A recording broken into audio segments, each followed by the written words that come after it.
ব্রহ্মকুমার। সূর্যদেবের উত্তরায়ণ শুরু হয়ে গিয়েছে। কাল ছিল সংক্রান্তি। প্রসন্নর আর আখড়ায় যাওয়ার সময় হয়নি। সূর্যোদয়ের ঠিক পরে তার পাঠ আরম্ভ হয়েছে। সে গাদাধরি পড়া শুরু করেছে। প্রথম গ্রন্থ সামান্য নিরুক্তি। তারপর সে রাজবাড়ির নাটমন্দির সাজিয়েছে অন্য ছেলেপিলের সাথে। সেই ছিল দলের পাণ্ডা। রাজবাড়িতে দ্বীপ্রহরে আহার আদির আয়োজন ছিল। বিদ্যানগরের ছেলে বুড়ো সকলে খেয়েছে। রান্নাবান্নাও সকলে মিলে করেছে। শুধু আসেননি প্যাট সাহেব। ছি, নেটিভদের সাথে বসে কোনো ভদ্রলোক খেতে পারে? সন্ধ্যায় রাজবাড়ির নাটমন্দিরে গানের আসর বসেছে। কাশীপুরের ভবানীবাবু গান গাইলেন। প্রমথেশ আর কার্তিক ভজন গেয়েছেন একসাথে। সব শেষে ধ্রুপদ গাইলেন ওস্তাদজি। যন্ত্র বাঁধাবাঁধি শুরু হতেই ঘুম ভেঙেছে খুড়োমশাইয়ের। তিনি ঠিক চোখ ডলতে ডলতে নাটমন্দিরে ঢুকে পড়েছেন। গান অতি উত্তম হয়েছে। সবচেয়ে সুখের কথা, গণেশ একবারও তাল কাটেনি। গোবিন্দপুরের কেনারাম চক্রবর্তী কাল গান শুনতে এসেছিলেন। তিনি মূলাজোর চতুষ্পাঠীতে খুড়োর সহপাঠী ছিলেন। চক্রবর্তী মশাই খুড়োকে বলে গেছেন তাদের গোবিন্দপুরে নাকি এক মহর্ষি প্রকট হয়েছেন। অবশ্য তিনি 8 বছরের বালক মাত্র। লোকে তার নাম দিয়েছে ব্রহ্মকুমার। খুড়োর শখ হয়েছে তিনি আজ ব্রহ্মকুমারকে দর্শন করবেন। তার না হয় ক্লান্তি শ্রান্তি নেই, সত্যনারায়ণের তো আছে। তিনি উঠেছেন সেই কাক ভোরে, সেই থেকে হাঁটছেন। প্রাতরাশও করা হয়নি এখনো। গোবিন্দপুর প্রায় 6.5 ক্রোশ পথ। তাঁরা যখন অম্বিকানগরের দেবী মন্দিরে পৌঁছলেন তখনই আরতি শুরু হয়েছে। খুড়ো আনমনে গাইতে গাইতে পথ চলেছেন। সত্যনারায়ণ একটু অধৈর্য সুরে বললেন, ও ও খুড়ো, একবার থামো দেখিনি, খানিকক্ষণ জিরিয়ে নেই, মায়ের আরতি দর্শন করি। খুড়ো সলজ্জ হেসে হাঁটা বন্ধ করলেন। মন্দিরটি মৃন্ময়, খড়ের চাল।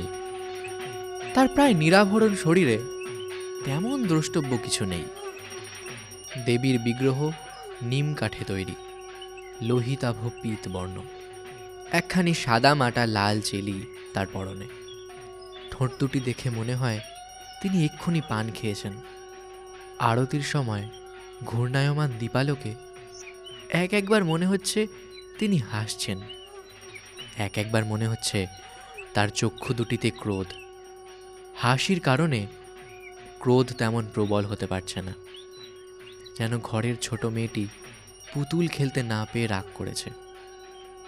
খুড়ো বিড়বিড় করে বলেছেন, अम्बे ताये तल्ली जननी गौरी वाणी लक्ष्मी। মাঝে মধ্যে আবার একটা অজানা সুর গুনগুন করছেন।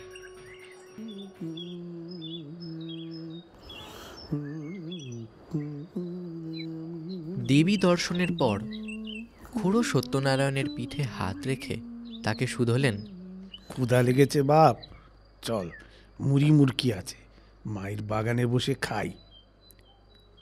মন্দিরের পশ্চাতে বিশাল এক কল্যাণী। লোকে বলে মায়ের দিঘি। মায়ের দিঘির 3 দিকে এক প্রাচীন আম্রকানন। খুড়ো আর সত্যনারায়ণ ঢুকে পড়লেন সেই বাগানে। একটু হাঁটার পর তারা দেখতে পেলেন একটা মৃৎকুটির। কেউ নেই সেখানে। নিশ্চয়ই বাগান পাহারা দেওয়ার জন্য বানানো হয়েছে। খুড়ো বললেন, চল ভিতরে গিয়ে দুদণ্ড বসি। ঘরের এক কোণে আম কাঠের এক বড় সড়ো সিন্দুক আর একটা জলের কুঁজো। সিন্দুকটি দেখে সত্যনারায়ণের বড় কৌতূহল হলো। তিনি বললেন, খুড়ো, একবার খুলে দেখবো কি আছে এর মধ্যে? খুড়ো মিচকি হেসে বললেন, দেখ না। ও হরি! সিন্দুক খুলে দেখা গেল তার ভিতরে একটা 7 জন্মের পুরনো নকশি কাঁথা আর একটা শত ছিদ্রযুক্ত শিমুল তুলোর বালিশ। সত্যনারায়ণ ঠোঁট উল্টে সিন্দুক বন্ধ করে দিলেন। খুড়ো হেসে বললেন, রে জানা, মায়ের দিঘি হতে জল নিয়ে আয়। সত্যনারায়ণ গেলেন জল আনতে। জল নিয়ে ফিরে এসে সত্যনারায়ণ দেখলেন খুড়ো চাদরখানি মেঝেতে পেতে নিশ্চিন্তে ঘুমোচ্ছেন। মুখে প্রসন্ন হাসি, যত রাজ্যের দুষ্ট বুদ্ধি এসে জমা হয়েছে তাঁর ঠোঁটের দুই প্রান্তে। সত্যনারায়ণ নীরবে হেসে উঠলেন। তারপর পোটলা খুলে একাই খেতে লাগলেন মুড়ি মুড়কি। এদিকে খাওয়ার গন্ধ পেয়ে হঠাৎ কোত্থেকে একটা কাক এসে ডাকাডাকি শুরু করলো দোরের সামনে। সত্যনারায়ণ ভ্রুক্ষেপ করলেন না, কিন্তু খুড়ো জেগে উঠলেন। তার তো এটা ঘুমের সময় নয়, সদ্য গতকাল নিদ্রাভঙ্গ হয়েছে। এখন 3-4 দিন টানা তার জেগে থাকার কথা। উঠে বসে তিনি বললেন, বিলক্ষণ সুনিদ্রা হলো রে সত্য। তার কণ্ঠে নিদ্রা লেশ মাত্রও নেই। সত্যনারায়ণ ভাবলেন, খুড়ো তো ঘুমিয়েছেন মাত্র কয়েক পল, এর মধ্যে সুনিদ্রাটা আবার হয় কি করে? প্রশ্নটা তার চোখে ফুটে উঠল। খুড়ো বললেন, প্রথম যৌবনে আমারে অনিদ্রা রোগে ধরেছিল। আমার গুরু বলতেন, নিদ্রা অপ্রতুল হলে ব্রহ্মেশ্বর মহাদেব মন্দিরের এক কোণে শুয়ে পড়, সুনিদ্রা হবে। সেই থেকে দেবালয়ে শয়নের অভ্যেস হয়ে গেছে। ধূপ ধুনোর ধোঁয়ে ফুলের ঘ্রাণে ঘুম এসে পড়ে। এটা ওটা বলতে বলতে তারা মুড়ি মুড়কি খেলেন। সত্যনারায়ণ আবার খুড়োকে কিছুক্ষণ বকাবকি করলেন তার অদ্ভুত সব খেয়ালের জন্য। খুড়ো মিটিমিটি হাসতে থাকলেন। এক সময় তারা আবার যাত্রা শুরু করলেন। পথের দুপাশে কৃষিক্ষেত্রেরই আধিক্য, কিছু কলা বাগান, পাকুড় অশ্বত্থাদি বৃক্ষের সর্বত্র অবাধ গতি। যেখানে কিছুটা ফাঁকা পেয়েছে সেখানেই তারা মাথা তুলেছে। খুড়ো আপন খেয়ালে পথ চলছেন, কখনো পাখির গান শুনছেন, কখনো নিজেই গুনগুন করছেন একটি গান। కామాక్షి అంబా అనుదినము మరవకనే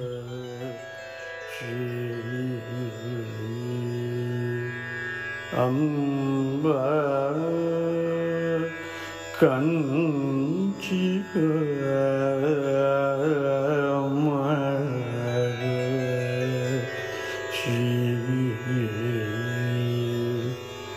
అంబా అనుదినము మరవకనే నీ పాదములే దిక్కనుచున్నమితి శ్రీ কাঞ্চি। সত্যনারায়ণ গানটির কথা পুরোপুরি বুঝলেন না। দক্ষিণের কোনো ভাষা নিশ্চয়ই, অনেক সংস্কৃত শব্দ। সুরটি অতি দিব্য, চোখে জল এসে যায়। আসলে দেবী দর্শন করে খুড়োর পুরনো দিনের কথা মনে পড়ে গিয়েছিল। সেবার তিনি তাঞ্জোর গিয়েছিলেন তীর্থ ভ্রমণে। সেখানে বঙ্গারু কামাক্ষী মাতাকে দেখেছিলেন। দেবীর সারা মুখে হরিদ্রা আর চন্দন, বাম গালে আবার একটা কালো টিপ, যাতে কারো দৃষ্টি না লাগে। জগৎজননী যেন ছোট্ট মেয়েটি। তার সামনে এক অন্ধ গায়ক গাইছিলেন এই গানটা। খুড়ো সেই গায়কের কাছ থেকে শিখে নেন। বেশ কিছুটা চলার পর তারা সামনে দেখতে পেলেন এক শীর্ণ জলধারা। জলের রং ঘন সবুজ, পানায় ভরা।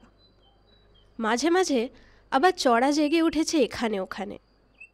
ভাগ্য ভালো একটা নড়বড়ে বাঁশের সাঁকো আছে, আবার ডান হাতে ধরার জন্য একটা বাঁশ বাঁধা। ওই কাজ চালানো গোছের বন্দোবস্ত। তারা দুজন তরতরিয়ে পেরিয়ে গেলেন সাঁকোটি। এবার ডান দিকে যেতে হবে 8 ক্রোশ মতো। পথটি বড় মনোরম, জনবসতি তেমন নেই। তারা কিছুটা চলার পর মাথা তুলল এক সারি নারিকেল বৃক্ষ। এই হলো গ্রামের সীমানা। চক্রবর্তী মশাইয়ের বাড়ি মোটামুটি গ্রামের মধ্যভাগে। মূল ভদ্রাসনের চারপাশে বেশ অনেকটা জমি, নারিকেল আর সুপারি গাছ দিয়ে ঘেরা। প্রবেশদ্বারটি নয়নাভিরাম, কঞ্চি আর বাঁশ দিয়ে তৈরি, মাধবীলতায় ঢাকা। ফুল ফোটার সময় এখনও হয়নি, তবু কয়েকটা ফুল আগে ভাগেই চলে এসেছে। প্রবেশপথটির দুপাশে ঘন নিবদ্ধ বৃক্ষরাজি, আরণ্যক গাম্ভীর্য। তবু বোঝা যায় এই অরণ্য মানুষের রচনা। খুড়ো হঠাৎ বাম দিকে হাঁটতে শুরু করলেন। সত্যনারায়ণ তার পিছু নিলেন। গাছের ছায়ায় সেখানে লুকিয়ে আছে একটি ক্ষুদ্রকায় শিব মন্দির। পোড়ামাটির এই মন্দিরটি 8 চালা। সামনের দিকে দ্বারের দুই পাশে 2টি বাতায়ন। তেমন অলংকৃতি নেই, শুধু 4টি ভিত্তিস্তম্ভ দাঁড়িয়ে রয়েছে মহাকাব্যিক সুষমায়। তারাই যেন পুরো মন্দিরটিতে প্রাণ সঞ্চার করেছে।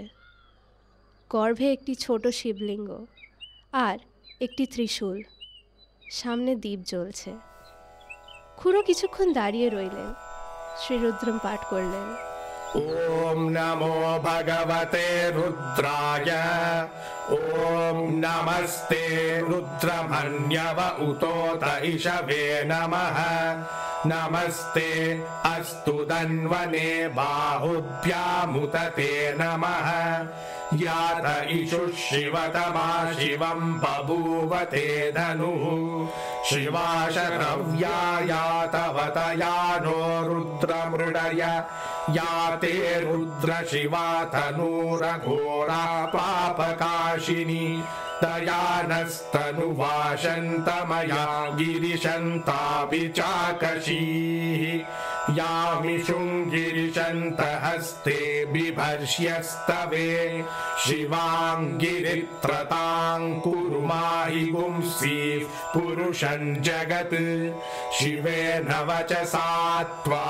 गिरिशाच्चावदामसि यथा नः सर्वमिज्जगदयक्ष्मगुं सुमना असत् अद्य वोचदधिवक्ता प्रथमो दैव्योऽभिषक् अहिगुश्च सर्वान् जम्बयन् सर्वार्चयातु धान्यः असौ यस्ताम्रो अरुण उत बभ्रुः सुमङ्गलः ये चेमागुं रुद्रा अभितो दिक्षुश्रिता सहस्रशो वैशागुं हेड ईमहि असौ यो वसर्पति তিনি আনুষ্ঠানিক পূজা তেমন একটা করেন না।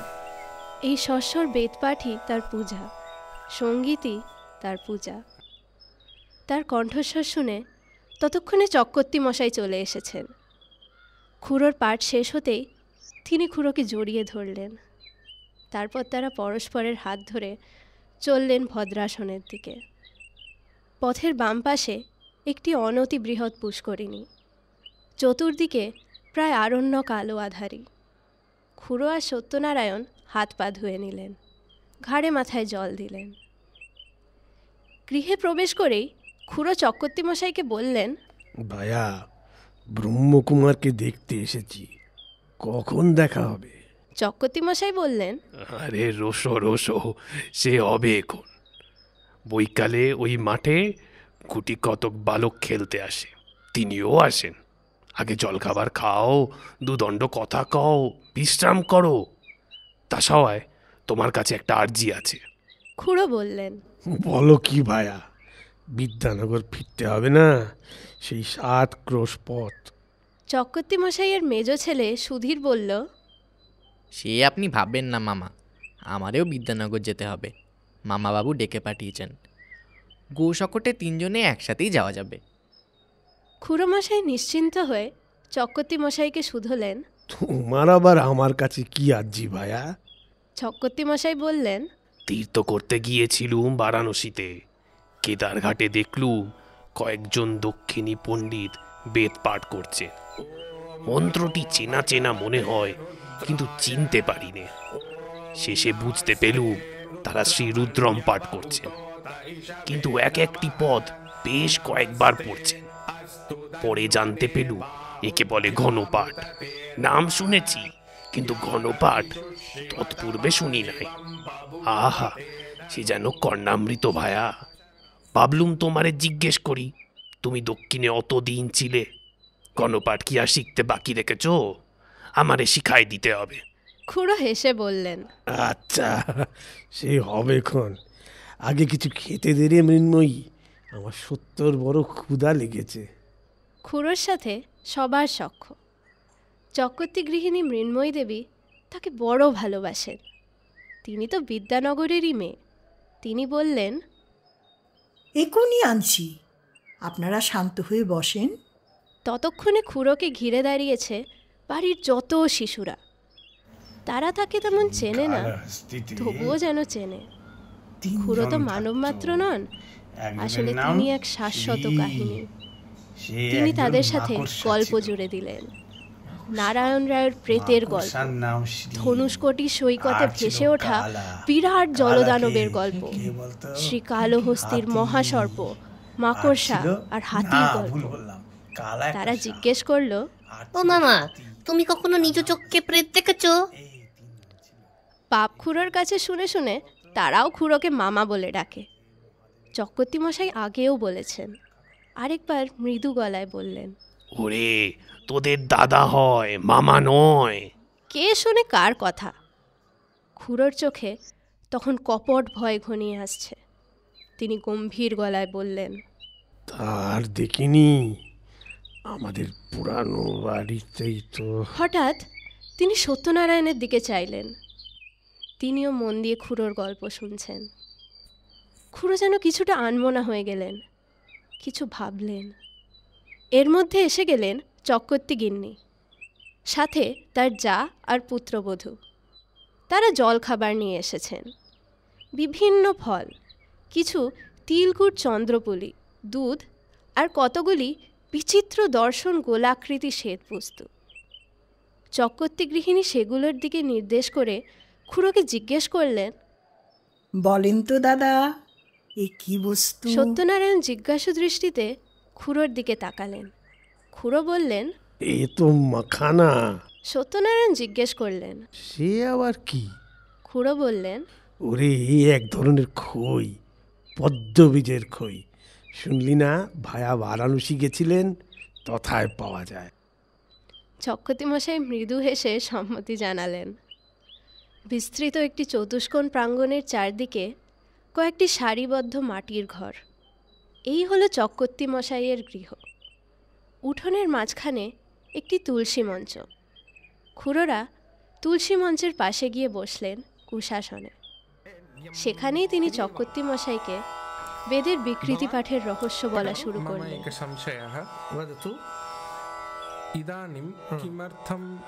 ঘনপাঠ আসলে এক ধরনের বিকৃতি পাঠ। বেদমন্ত্রের পরপর 3টি পদ নিয়ে একটা বিশেষ নিয়মে পদপাঠ করতে হয়। গায়ত্রী মন্ত্রের প্রথম 3টি পদ নিয়ে ঘনপাঠ করলে পড়তে হবে তৎ সাবিতুস সাবিতুস তৎ, তৎ সাবিতুর বরেণ্যং বরেণ্যং সাবিতুস তৎ, তৎ সাবিতুর বরেণ্যং। এরপর সাবিতুর বরেণ্যং ভর্গো, এই একই নিয়মে পড়তে হবে। কিছুটা অভ্যাস করলে তেমন কঠিন নয়, কিন্তু শুনলে জটিল মনে হয়। এরপর ভট্টিকাব্য বিষয়ে আলোচনা হলো। চক্রবর্তী মশাই অলঙ্কার শাস্ত্রে সুপণ্ডিত, আবার বৈয়াকরণ। তার সাথে ভট্টিকাব্য নিয়ে কথা কওয়ার আনন্দই আলাদা। সত্যনারায়ণ কিছু প্রশ্ন জমিয়ে রেখেছিলেন তাকে জিজ্ঞেস করার জন্য। সীতা পরিণয়ের অনেক আগে তাদের দ্বীপ্রাহরিক আহার চলে এলো। আহারাদির পর সত্যনারায়ণ কিছুক্ষণ বিশ্রাম নিলেন। ততক্ষণে চক্রবর্তী মশাইও ক্লান্ত হয়ে পড়েছেন। খুড়োর থামার কোনো লক্ষণ নেই। তিনি তখন বাড়ির মেয়েদের কিস্সা শোনাচ্ছেন। তিনি কারোর দাদা, কারোর মামা। তাদের সব আগ্রহ খুড়োর উদ্ভুটে স্বপ্ন নিয়ে। খুড়ো পারেনও সেসব অনন্ত শাখা কথায় রস সঞ্চার করতে। এ রস তার নিজস্ব। মাঘ মাসের এই দ্বীপ্রহরে মৃদুমন্দ বাতাস বইছে, তাতে মিশে আছে মাধবীলতার গন্ধ। পাকঘর থেকেও আসছে একটা বিচিত্র গন্ধ। যদিও আগুন নিভে গেছে বেশ কিছুক্ষণ আগে, সেই গন্ধ মিশে যাচ্ছে মাঘী বাতাসে। প্রসন্ন মধুগন্ধ বাতাস খুড়োর বার্তা বয়ে নিয়ে যাচ্ছে দিক দিগন্তে। চতুর্থ প্রহর শুরু হওয়ার কিছুকাল পর চক্রবর্তী মশাইয়ের নিদ্রাভঙ্গ হল। তিনি সত্যনারায়ণকেও ডেকে তুললেন। তখনও খুড়োর গল্প চলছে। মেয়েরা মুগ্ধ বিস্ময়ে শুনছেন। চক্রবর্তী মশাই আর সত্যনারায়ণও কিছুটা আড়াল থেকে সেদিকে কান পাতলেন। প্রণয়ে যেমন মিশে থাকে বেদনা, মিলনে যেমন শঙ্কা, তেমনি খুড়োর কাহিনীতে মিশে গেছে আনন্দ, বিস্ময় আর প্রজ্ঞা। কিন্তু আর তো বিলম্ব করা যায় না। ব্রহ্মকুমারকে দর্শন করতে হবে, তারপর অতটা পথ পাড়ি দিতে হবে। চক্রবর্তী মশাই একটু কোমল স্বরে বললেন, ভায়া, এবার যে তোমার গল্পে ইতি টানতে হয়। খুড়ো তাড়াতাড়ি উঠে পড়লেন। ব্রহ্মকুমার হয়তো এতক্ষণে খেলতে চলে এসেছেন মাঠে। মাঠটি কাছেই। তারা যখন পৌঁছলেন তখন প্রলয় কলহ শুরু হয়ে গেছে।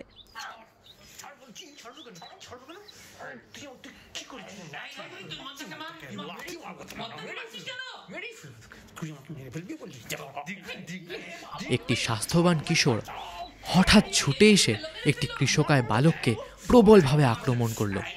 তার মোটা সুতির পিরানটাও ছিঁড়ে দিল। কৃষকায় বালকটি চেঁচিয়ে উঠল, মদনা, তুই আমার পিরেন ছিঁড়ে দিলি? মদনা রোগা ছেলেটির চেয়ে বয়সে বড়, তার উচ্চতাও ঢের বেশি। তবুও ছেলেটা মহাপরাক্রমে মদনার চুল ধরে ঝুলে পড়ল। 2 পা দিয়ে জড়িয়ে ধরল মদনার কোমর।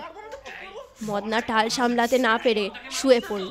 তবুও ছেলেটি তাকে ছাড়ল না, তার বুকের উপর চড়ে বসল। ছেলের দল তাকে নিরস্ত করার বহু চেষ্টা করল। মদনাও লাথি ঘুষি কম চালালো না। তার ধুতি খুলে নেবার একটা ব্যর্থ চেষ্টা করল, কোনো লাভ হলো না। ছেলেটি মদনার চুল ধরে তার বুকের ওপর বসে রইল। সত্যনারায়ণ বলে উঠলেন, ওরে না থামালে তো কংসবধ হয়ে যাবে। চক্রবর্তী মশাই একটা দীর্ঘশ্বাস ফেলে বললেন, ওই ব্রহ্মকুমার।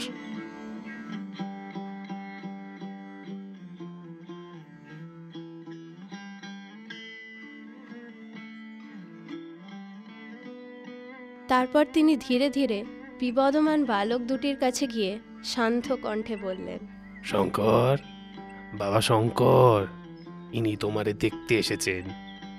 ততক্ষণে খুড়োমশাইও তার পিছনে এসে দাঁড়িয়েছেন। শঙ্কর মদনার চুল ধরা অবস্থাতেই একবার সেদিকে চাইল। তার মুখে ক্ষণিকের জন্য একগাল হাসি ফুটে উঠল। সে বলল, পরেশ খুড়ো? পরক্ষণেই তার আয়ত চক্ষু দুটিতে ফিরে এলো দুর্দম ক্রোধ। সে আবার মদনার দিকে মনোনিবেশ করে বলল, রসো, মদনাটারে শিক্ষে দিয়ে আসছি। সত্যনারায়ণ আর চক্রবর্তী মশাই ব্রহ্মকুমারের মুখে পরেশ খুড়ো শুনে বেশ অবাক হলেন। খুড়োর পিতৃদত্ত নাম মহেশচন্দ্র, কিন্তু খুড়ো চমকে উঠলেন সম্পূর্ণ ভিন্ন কারণে। তার পরমগুরুর নাম ছিল মহেশানন্দ জ্যোতি। গুরুর নাম মুখে আনতে নেই, তাই খুড়োকে তার গুরু ভাস্করানন্দ জ্যোতি পরেশ বলে ডাকেন। বিদ্যানগরের বাইরে প্রায় কেউ তার মহেশ নামটা জানে না।